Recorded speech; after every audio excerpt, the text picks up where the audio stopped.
এখানে তাদের ছাত্রদলের বিভিন্ন নেতা ইমরান ছিল, তারপর আকাশ ছিল, মহানগর ছাত্রদলের সদস্য সচিবরা ছিল, সবাই এখানে এসে তুহিন দাঁড়াই বারবার আমাদেরকে যেই আসে বলে যে এরা দালাল শিবির, এদেরকে মার।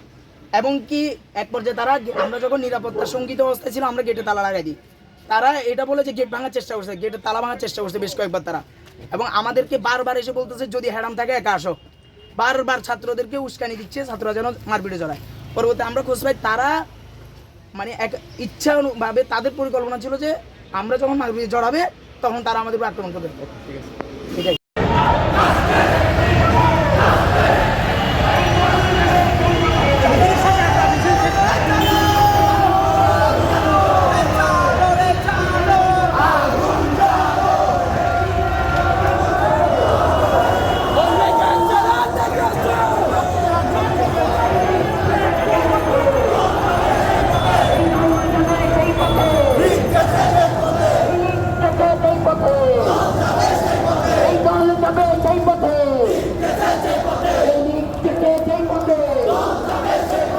সন্ত্রাসীদের কালো হাত, এই